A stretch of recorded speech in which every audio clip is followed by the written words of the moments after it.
Are you both going somewhere right now? When I said this, the two looked at me while they smirked, as if they had been waiting for me to ask them that question. We are gonna go travel. My mom and I are going to Guam now. Excuse me? Well then, take care of Dad, okay? Bye! As my husband Matthew said this, he grinned, and Matthew and his mother walked out with their suitcases. I was just too stunned at what was happening, so I couldn't move for a while. Oh, Jack, I am so sorry.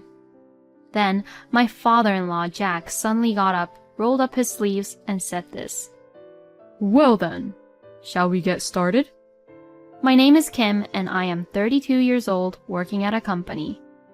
It's been 10 years now since I graduated from college and started working for the company I began working for. Every day I was busy with work, but I also found it rewarding and I did my best to keep up. And, thanks to my efforts, I am currently in the position of the section manager. I also had a happy event in my personal life.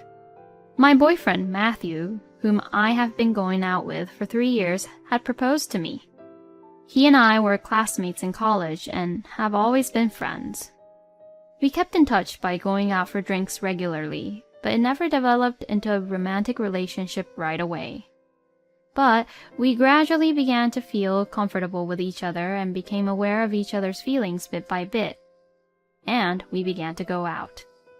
And our relationship progressed smoothly, which led to our marriage. It has now been a year since we got married, and we are very comfortable and happy because we know each other very well.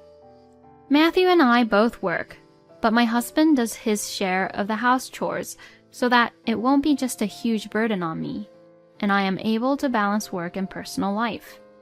I was happy that I had found a very good husband. My husband also told me that he was very happy to have married the woman he loved, and I thought we would be able to live a happy married life for a long time. But then, something unexpected happened. When I came home from work, my husband had not returned home yet. I had worked overtime that day, so it was around 9 p.m. or so when I got home. I wondered if my husband was also working overtime, but his job requires relatively little overtime, so he rarely stays late until this late. I became a little concerned and sent a text message to my husband. Then I received a reply back from Matthew, which made me surprised. He told me that my father-in-law, Jack, had fell. I told him I would go to the hospital immediately, but he said it would be okay because Jack's condition was just now calming down, and Jack was sleeping and that my husband was about to leave. As I waited anxiously, my husband returned home a few minutes later. When I asked him about the details, he told me that Jack had fallen down the stairs at home and hit his head hard. He then passed out and was rushed to the hospital. He had a concussion and was in a dangerous condition at one point, but as of now, it seems like the injury is not life-threatening. But my husband did not look happy. Is there something else?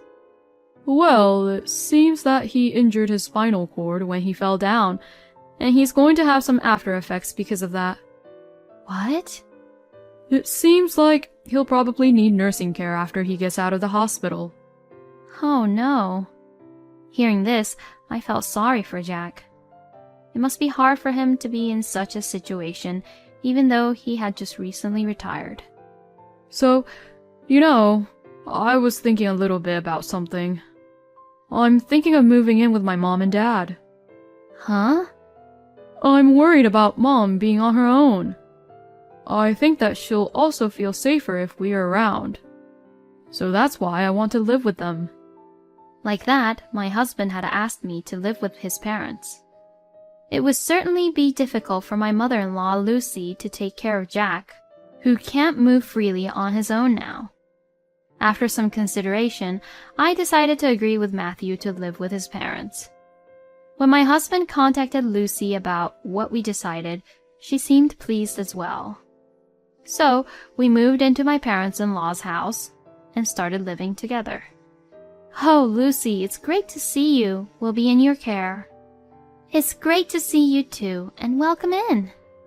After greeting Lucy, I went to Jack's room. Jack was lying on his bed with only his face turned toward me. "Oh, Jack, are you okay?" Welcome, Kim. And I'm okay. I'm sorry to make you worried. "From now on, Matthew and I will be here, so please don't worry about anything." Oh, thank you. That's very helpful of you both. Jack smiled gently as he said that and greeted me. But it was still painful for him to be in this situation, and he sounded somewhat sad and less energetic than before. Jack was able to leave the hospital with no issues, but he still has to undergo rehabilitation.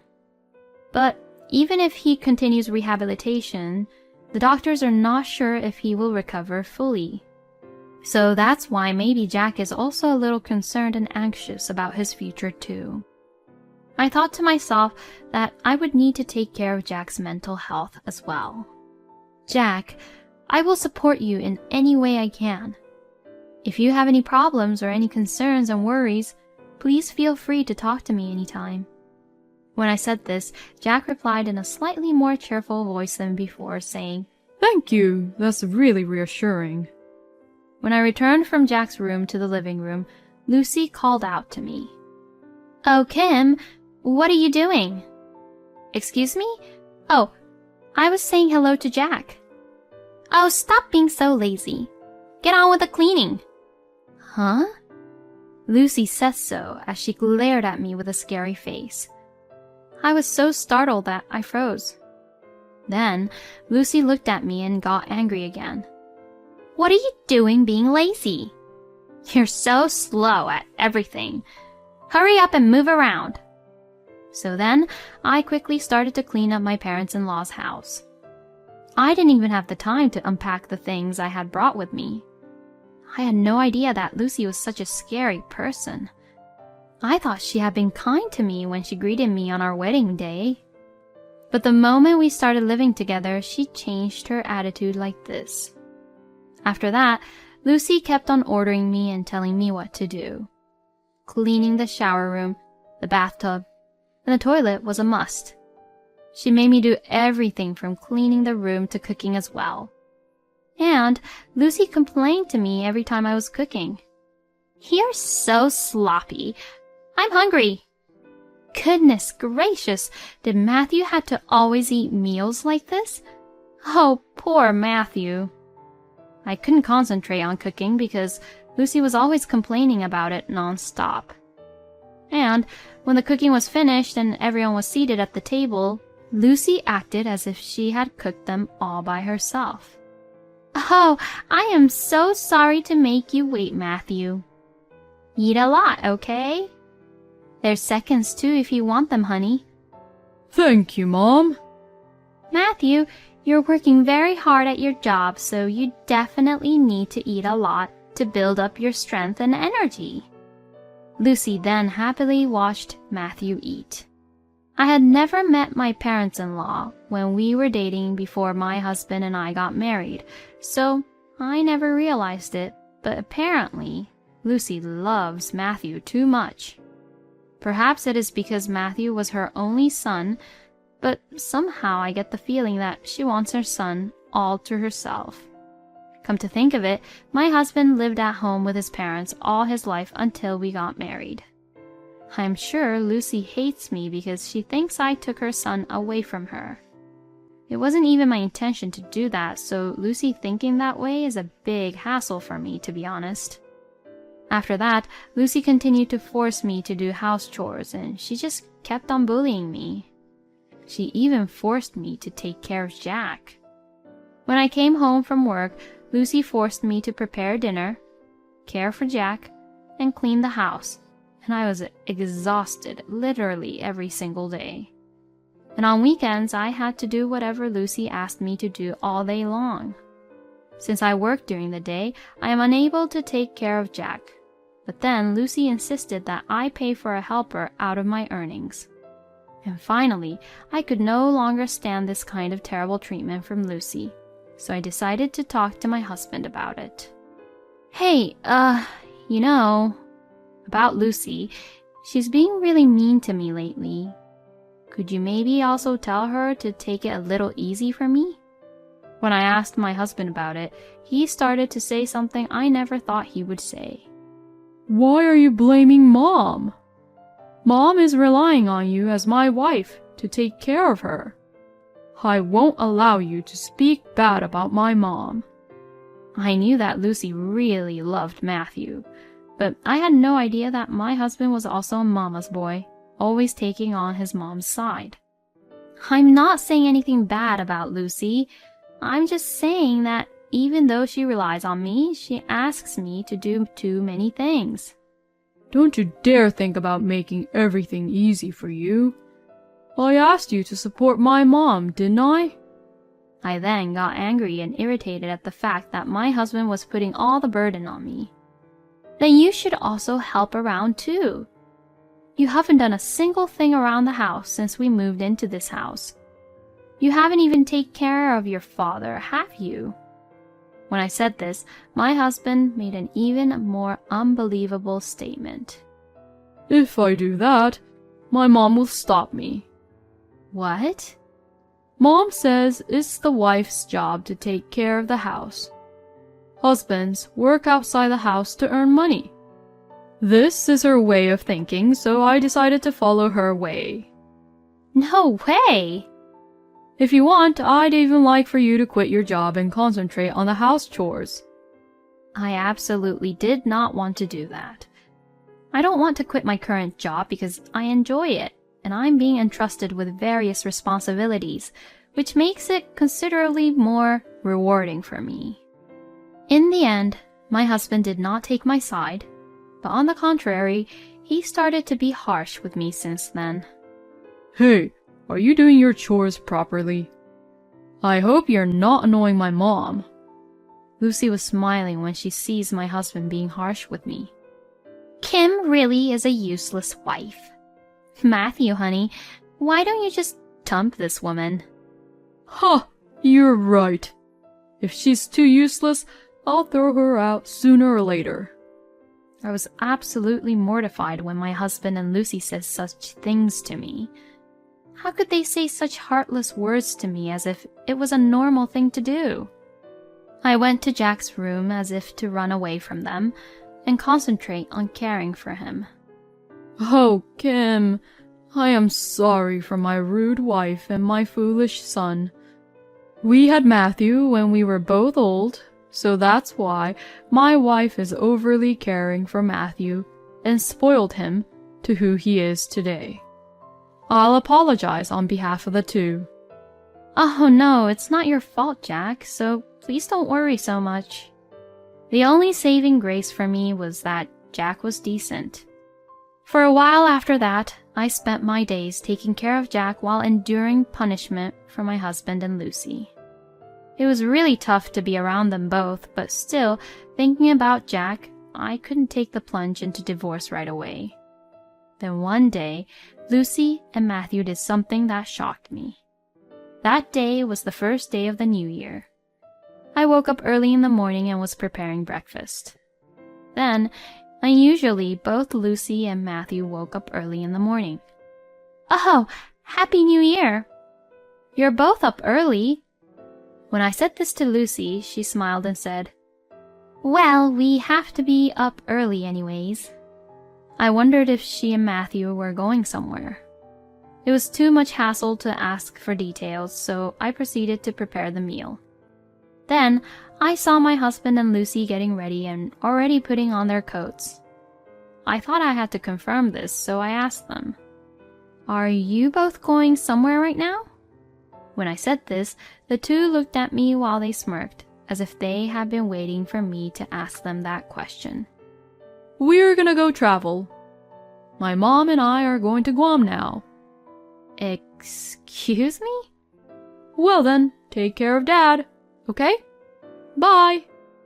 As my husband Matthew said this, he grinned, and Matthew and his mother walked out with their suitcases. I was just too stunned at what was happening, so I couldn't move for a while. I never thought that they would leave me and Jack early into the new year and even go on a trip with just the two of them. That was just unacceptable.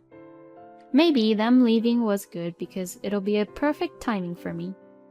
I still have a lot of preparations to do, but I just can't take it anymore. I immediately headed to Jack's room. Oh, Jack, I am so sorry. I have something I need to talk to you about. When I talked to Jack, he looked at me and began to say this. Do you want to divorce Matthew? What? How did you know this? I can tell by the look on your face that you've just had enough, Kim. Don't you worry about me. You go on with your life. Oh, Jack. Anywho, where is Matthew and Lucy?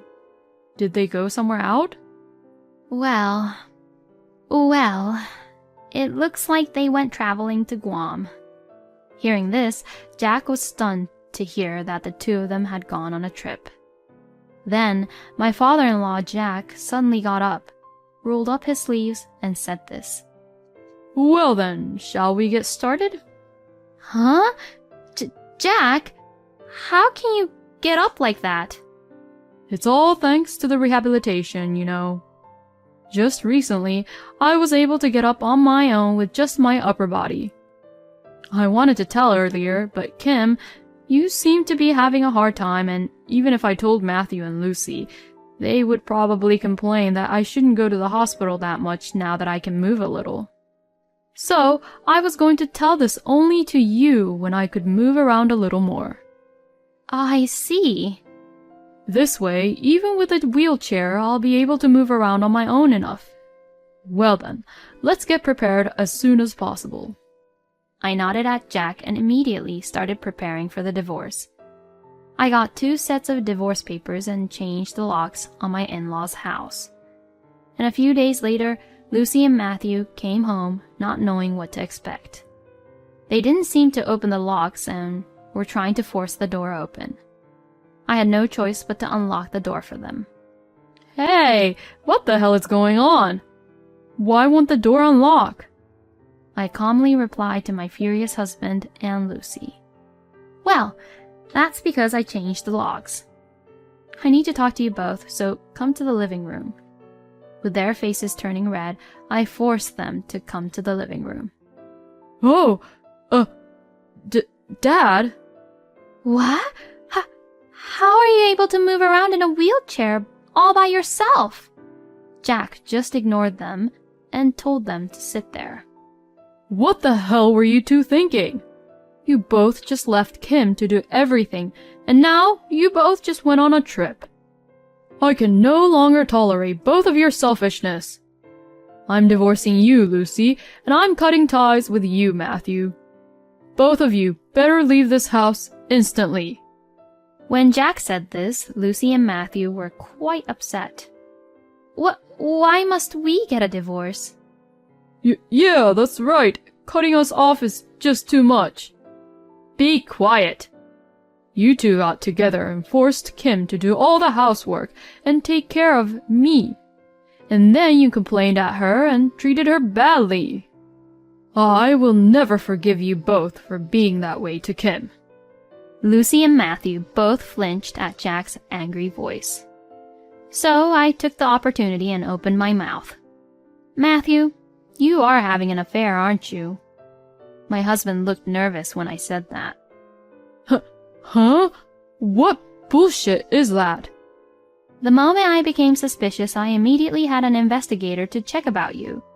And they took a lot of photos of you being friendly with a woman who's younger and who works at your company.